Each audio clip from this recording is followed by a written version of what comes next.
Hi friends, high range ഡയറീസിലേക്ക് സ്വാഗതം. ഇത് ഇന്ന് 4 മണിയൊക്കെ ഒരു പലഹാരം ഉണ്ടാക്കാമെന്ന് വിചാരിച്ചു. മഴയൊക്കെ അല്ലേ, അപ്പോൾ ഒരു വറുത്തതൊക്കെ കഴിക്കാമെന്ന് വിചാരിച്ചു. അതിന് വേണ്ടിയിട്ട് ഞാൻ ഇതേപോലത്തെ ചേമ്പാണ് കേട്ടോ എടുത്തിരിക്കുന്നത്. ചേമ്പ് നമുക്ക് ചിരണ്ടി കഴുകി എടുത്തുകൊണ്ട് വരാം. ചേമ്പ് ചിരണ്ടി ഇതേപോലെ ചിരണ്ടി തൊലി കളയുക. ചെത്തിയല്ല, ചിരണ്ടി കളഞ്ഞാൽ മതി. അല്ലെങ്കിൽ ഇങ്ങനെ ചെത്തി കളഞ്ഞാലും മതി കേട്ടോ. ചേമ്പ് ഇതേപോലെ നമ്മൾ എടുത്ത് അതേപോലെ ഇങ്ങനെ ആക്കി എടുക്കുക. ഇങ്ങനെ മുഴുവൻ തൊലി, ഇതിൻ്റെ പുറത്തെ തൊലി മുഴുവൻ കളയണം കേട്ടോ. ഇതേപോലെ കളഞ്ഞെടുക്കുക. ഇതേപോലെ ചേമ്പ് പറഞ്ഞ് ഞാൻ ഇതേപോലെ ചെത്തി എടുത്തിട്ടുണ്ട്. അത് നമുക്ക് പിന്നെ കഴുകി എടുക്കാം കേട്ടോ. ഇതേപോലെ ചെറുതായിട്ട് ഇങ്ങനെ വട്ടത്തിൽ ഇങ്ങനെ ഒന്ന് കട്ട് ചെയ്ത് കൊടുക്കുക. ഇപ്പോൾ മഴയൊക്കെ ആയതുകൊണ്ട് വറുത്തതൊക്കെ കഴിക്കണമെന്നൊരു മോഹമുള്ളവർക്ക് ഇതേപോലെ ചേമ്പുണ്ടെന്നുണ്ടെങ്കിൽ ചേമ്പ് ഇതേപോലെ വറുത്തെടുക്കാം. ഞാനിപ്പോൾ നോക്കിയപ്പോഴത്തേക്കും ഒരു ചേമ്പുണ്ടായിരുന്നു. അപ്പോൾ അതൊന്ന് വറുത്തൊന്നെടുക്കാമെന്ന് വിചാരിച്ചു. 4 മണിക്കൊക്കെ പിള്ളേർക്കൊക്കെ കൊടുക്കാനൊക്കെ ആണെങ്കിലും നല്ലതാണ് കേട്ടോ.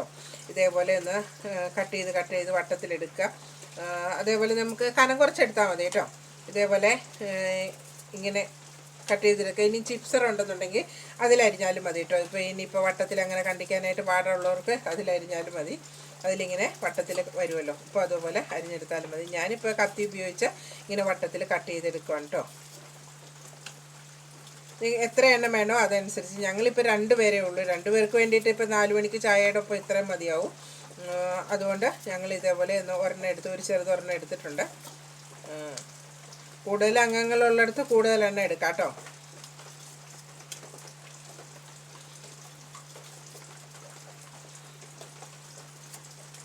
അതുപോലെ തന്നെ നിങ്ങളുടെ അവിടെയൊക്കെ നല്ല മഴയായിരിക്കും ഇല്ലേ? ഞങ്ങൾക്ക് ഇവിടെ ഭയങ്കര മഴയാണ്, നല്ല മഴയാണ് കേട്ടോ.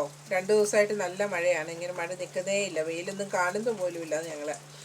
നിങ്ങളുടെ അവിടെയൊക്കെ എങ്ങനെയുണ്ട്? മഴയൊക്കെ ഉണ്ടോ?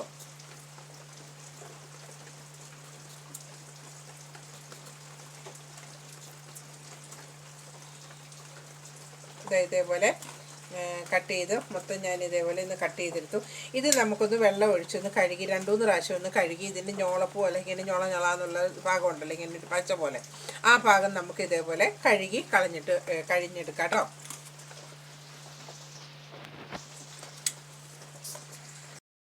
മൂന്ന് പ്രാവശ്യം കഴുകി എടുത്തിട്ടുണ്ട്. ഇത് നമുക്കൊരു തുണി വിരിച്ചിട്ടിട്ടോ അല്ലെങ്കിൽ ടിഷ്യൂ പേപ്പർ ഇട്ടോ എന്തായാലും ഇതിൻ്റെ വെള്ളം ഒന്ന് ഒപ്പിയെടുക്കാം കേട്ടോ. ഞാനിപ്പോൾ ഒരു തുണി വിരിച്ചിട്ടിട്ട് അതിലേക്കൊന്ന് ഒപ്പിയെടുക്കുവാണ്. ഇതേപോലെ ഒന്ന് ഇട്ടിട്ട് നമുക്ക് ഈ വെള്ളമയമൊക്കെ ഒന്ന് കളയണം. അതിന് വേണ്ടിയിട്ട് ഞാൻ ഇതേപോലെ ഒരു തുണിയിലേക്ക് ഇട്ടിട്ട് അതൊന്ന് ഒപ്പി അതിൻ്റെ വെള്ളമയം എല്ലാം ഒന്ന് കളഞ്ഞെടുക്കുവാണ് കേട്ടോ. അങ്ങനെ കളഞ്ഞെടുക്കാം. നിങ്ങൾക്ക് ടിഷ്യൂ പേപ്പർ ആണെന്നുണ്ടെങ്കിൽ ടിഷ്യൂ പേപ്പറിൽ ഇട്ടാലും മതി കേട്ടോ. ഇങ്ങനെയൊന്ന് ഇതിൻ്റെ മയം എല്ലാം ഒന്ന് കളഞ്ഞ് നമുക്കിത് വെള്ളമയം മാറ്റി എടുക്കാം. ഇത് 2-3 പ്രാവശ്യം കഴിയുമ്പോഴത്തേക്ക് അതിൻ്റെ ഞോളപ്പ് പോലുള്ള പശ പോലുള്ള ഭാഗം അങ്ങ് പോകും. ഇങ്ങനെയൊന്ന് തട്ടിപ്പൊത്തി അതിൻ്റെ വെള്ളം എല്ലാം ഒന്ന് കളയുക കേട്ടോ. ചീനിച്ചട്ടി വെച്ചിട്ട് എണ്ണ ഒഴിച്ച് ചൂടാക്കാൻ വെച്ചിട്ടുണ്ട്. അതിലേക്ക് ഇത് നന്നായിട്ട് ഉണങ്ങി ഡ്രൈ ആയിട്ട് ഇതെടുത്തിട്ടുണ്ട്. വെള്ളമയമൊക്കെ മാറ്റി ഇതെല്ലാം ഡ്രൈ ആയിട്ട് എടുത്തതിന് ശേഷം നമുക്കിത് ഓരോന്നും നമുക്കതിലേക്ക് ഇട്ട് കൊടുക്കാം. എണ്ണ ചൂടായതിന് ശേഷം നമ്മളതിലിട്ട് ഫ്രൈ ചെയ്തെടുക്കാം. ഇതിൽ മഞ്ഞപ്പൊടി തിരുമണമെന്നുണ്ടെങ്കിൽ ഇപ്പം മഞ്ഞപ്പൊടി തിരുമ്മി കൊടുക്കാം കേട്ടോ. ഞാനിപ്പോൾ മഞ്ഞപ്പൊടി ഒന്നും തിരുമുന്നില്ല. ഇതിൽ ഉപ്പ് വറുത്തതിന് ശേഷം ഞാൻ ഇട്ട് കൊടുക്കുന്നത്. നിങ്ങൾക്ക് ആദ്യമേ ഇടണമെന്നുണ്ടെങ്കിൽ അങ്ങനെ ഇട്ട് കൊടുക്കാം കേട്ടോ. എണ്ണ ചൂടായിട്ടുണ്ട്. ഞാനിതിലേക്ക് ഓരോന്നായിട്ടൊന്ന് ഇട്ട് കൊടുക്കാം കേട്ടോ. ഇതേപോലെ ഇട്ട് കൊടുക്കുക. എണ്ണ എന്തുമാത്രം ഒഴിക്കുന്നുണ്ടോ അതനുസരിച്ച് സാധനങ്ങൾ ഇട്ട് കൊടുക്കുക കേട്ടോ. ഞാനിപ്പോൾ കുറച്ച് എണ്ണ എടുത്തിട്ടുള്ളൂ, അപ്പോൾ അതനുസരിച്ച് കുറച്ചേ ഞാൻ ഇട്ട് കൊടുക്കുന്നുള്ളൂ. പകുതി ഇതൊരെണ്ണമല്ലേ ഉള്ളൂ. അതിങ്ങനെ കുറച്ചെണ്ണം ഞാൻ ആദ്യം ഇട്ട് കൊടുക്കുന്നത്. നമുക്ക് എണ്ണ ഞാൻ കുറച്ചേ എടുത്തിട്ടുള്ളൂ, അപ്പോൾ അതുകൊണ്ട് കുറച്ചേ ഞാൻ എടുക്കുന്നുള്ളൂ കേട്ടോ. ഇതേപോലെ എടുത്തതിന് ശേഷം നമുക്കിതിങ്ങനെ ഒന്ന് ഇളക്കി വറുത്ത് കോരി എടുക്കാം. ഈ പരുവാകുമ്പോഴത്തേക്കും നമുക്കിതിനെ കോരിയെടുക്കാം. തീയൊന്ന് അല്പം കുറച്ച് വെച്ചോളൂ കേട്ടോ. എന്നിട്ട് ഇത് കോരിയെടുക്കാം. എന്നിട്ട് അടുത്തത് ഓരോന്നായിട്ട് നമുക്ക് ഇതേപോലെ ഇട്ട് കൊടുക്കാവുന്നതാണ്. ഇതേപോലെ നിങ്ങളെല്ലാവരും ഒന്ന് ഉണ്ടാക്കുക കേട്ടോ. ഇതെല്ലാം വറുത്ത് കോരി എടുത്തിട്ടുണ്ട്. അതിൻ്റെ അകത്തേക്ക് ഞാൻ കുറച്ച് ഉപ്പും കൂടെ ഇട്ട് കൊടുക്കുവാണ് കേട്ടോ.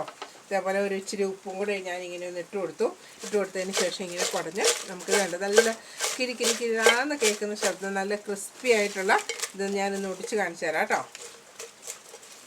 ഇതാ ഉണ്ടോ, നല്ല നല്ല ക്രിസ്പി ആയിട്ട് നമുക്കിത് വറുത്തെടുക്കാൻ പറ്റും.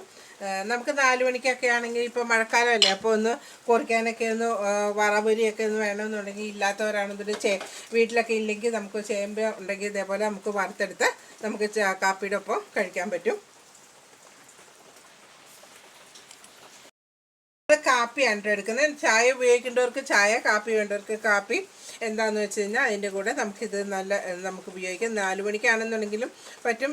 പിന്നെ ആരെങ്കിലുമൊക്കെ വിരുന്നുകാരൊക്കെ വരുമ്പോഴത്തേക്കും ആണെന്നുണ്ടെങ്കിൽ നമുക്കിതേപോലെ പെട്ടെന്ന് തന്നെ ഒരു സ്നാക്സ് ഉണ്ടാക്കി കൊടുക്കണമെന്നുണ്ടെങ്കിൽ ഇതേപോലെ നമുക്ക് വറുത്ത് ചേമ്പ് ഇരിപ്പുണ്ട്. ചേമ്പൊക്കെ നമുക്ക് കറി വയ്ക്കാനോ നമ്മുടെ പറമ്പുകളിലൊക്കെ കാണുമല്ലോ, കറി വയ്ക്കാൻ നമ്മൾ മേടിക്കുന്ന ആയാലും ഉണ്ടാവുമല്ലോ. അപ്പോൾ അതുപയോഗിച്ച് ഇതേപോലെ വറുത്ത് നമുക്ക് കഴിക്കാവുന്നതാണ്. കട്ടൻ കാപ്പിയുടെ ഒക്കെ ഒപ്പം പാൽ കാപ്പിയോ അല്ല ചായയോ അതിൻ്റെയൊക്കെ ഒപ്പം ഇത് കഴിക്കാൻ പറ്റും. നിങ്ങളെല്ലാവരും ഇതേപോലെ ഒന്ന് ഉണ്ടാക്കി നോക്കുക കേട്ടോ. ഞങ്ങൾ പോയി ഇത് കഴിക്കട്ടെ. താങ്ക്